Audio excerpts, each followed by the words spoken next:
So welcome. It is Delilah Bartlett. You have entered into Talk Leadership Tuesday, where every Tuesday I come and I have discussion with you guys regarding around leadership topics. It could be anything from a characteristic to a skill set, just really with the purpose to introduce and or reinforce leadership characteristics in the great leaders that happen to be in my circle of influence, which happens to be you guys. And so I'm so excited to network and partner with you guys and be in your circle and share these opportunities with you.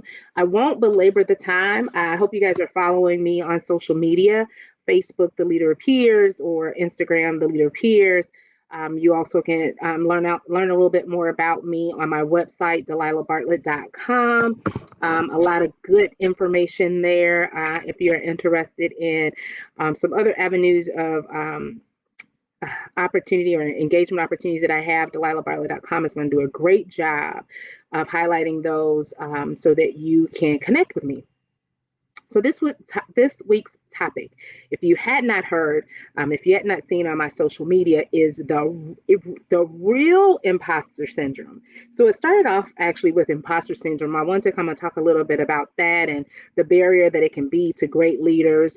But then it morphed into what I believe is the real imposter syndrome, and I'm going to invite you to consider this perspective in just a little bit. But before I do that, let's cover the traditional imposter syndrome. And so I posted it on my social media, but just I wanted to give some definition to imposter syndrome as we commonly know it today. There's an article in the Harvard Business Review that just says that imposter syndrome can be defined as a collection of feelings of inadequacy that persists despite evident success.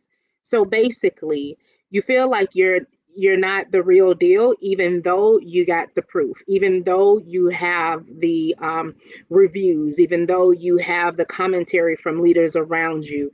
You feel like somehow you do not belong. It goes on to say that imposters suffer from chronic self-doubt and a sense of intellectual fraudulence that override any feeling of success or external proof of their competence.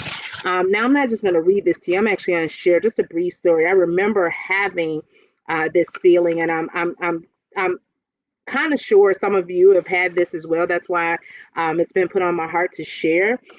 Some of you may even be suffering from it now, where no matter what you do, no matter how much success you have, you still somehow feel like the seat at the table really doesn't belong to you. It may be because I'll just share this with you. For me, not everybody at the table looked like me. And when I say looked like me, not just from an appearance standpoint, not just from an ethical ethnicity standpoint, but also from an educational standpoint, a background, socioeconomic, like the people just did not look like me. And so as I sat at the table, although I would get great feedback, I still kind of felt like somehow they're going to figure out I'm not one of them and that I don't belong here. So I figure out that I'm a fraud, right? Imposter syndrome. And so I want to encourage you two things. If this is you, you got to deal with it. You got to know that you're great enough, you're worthy enough, and you do belong at the table. You have to look at the proof. You have your reviews, you have the feedback that you've gotten from your coworkers, you have successful projects, you have businesses, you have ministries. Wherever this video finds you today, you have proof that you can look back at and say, I'm surely not an imposter because I have proven success. The second thing that I would want to encourage you to do, and I invite all of us to do, even those of us who may not suffer or may not have encountered imposter syndrome. Again, imposter syndrome being, although you've had success, you still have this fear that people are going to think you don't belong or somehow you're going to be exposed like you're really not the real deal. Um, Even if you've not dealt with that, I want to introduce now another perspective on looking at imposter syndrome. And so, in order to do that, I want us to take a look at the definition of the word imposter.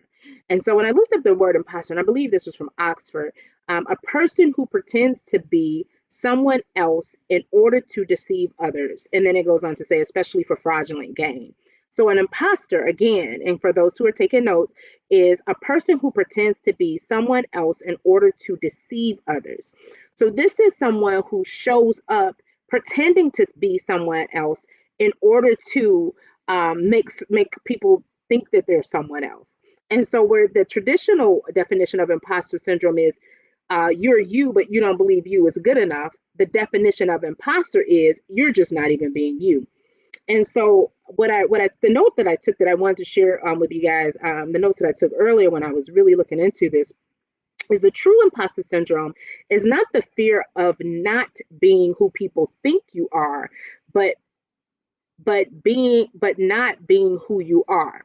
That is the true imposter syndrome that I would like to present to you guys today and invite you to consider.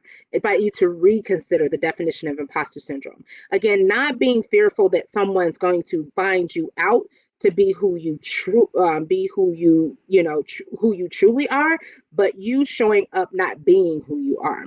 And so, one of the things that I really believe that can help us out in either situation, the definition of the traditional definition of imposter syndrome, or the definition that I've just invited you to consider, is knowing who you are.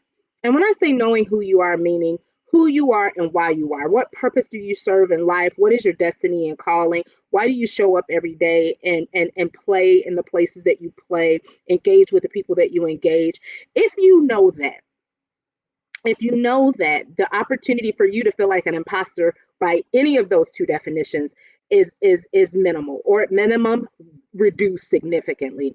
I wrote here: the clearer we get on who we are and why we are, it becomes more difficult to be an imposter. This clarity allows you to sit and engage with others with confidence. Thinking about the traditional meaning of the term imposter syndrome, clarity on who you are and why shifts you from being fearful, right? Because the original definition was about fear. Clarity on who you are, why you are, in a case of that definition of imposter syndrome, shifts you from being fearful that someone finds you out to being excited that others get to know you. So you're no longer sitting there in that case of, oh my gosh, they're going to find me out that I really don't belong here. But I know who I am. I know why I'm here. I know what contribution I make. And so I'm excited that others get excited because I'm in the room and they get to engage with me and learn who I really am and the value that I'm going to bring to the environment that I've just entered. Or if we consider the definition that I've invited you to consider, which is imposter syndrome is not being who you should be and who you are because you're mimicking other people because you don't think you're valuable enough. If that version, then this is then I'm sorry, then the real imposter syndrome is actually, the definition should be simply showing up unauthentically. And so I really want to encourage us to take the mask off and simply be us, not showing up to be like someone else, not being fearful that somebody's going to find out that we aren't who they thought we were, but being more conscious and concerned about being who we know we are, being who we know we are. And I know that's kind of heady, especially for a short 10-minute chat. But again, these are small segments. If anybody wants to chop this up a little bit more with me, you're welcome to do so. Delilah Bartlett at .com, or the leader at peers at gmail.com, or any social media platform where you find me. We can definitely dive into this. But at the end of the day, the takeaway for you, bottom line, is true imposter syndrome is being an imposter, not being your authentic self. Feel free enough to be who you've been designed to be. Show up with the power of knowing who you are and why you are, as far as your contributions to society. And feel free to just rock out, take off your mask, and be you. So that's what I have for you guys this week. Talk Leadership Tuesday. Every Tuesday, you can find me here. Share it with your friends, or those who you believe can benefit from what we're sharing and doing here. Again, if you've not heard my ethos, my core belief is that the power to change the communities, our nation, our world, the desire that the change that we desire to see, the power to do that lies in each one of us. I thank you guys for joining, and I will talk to you soon. Take care.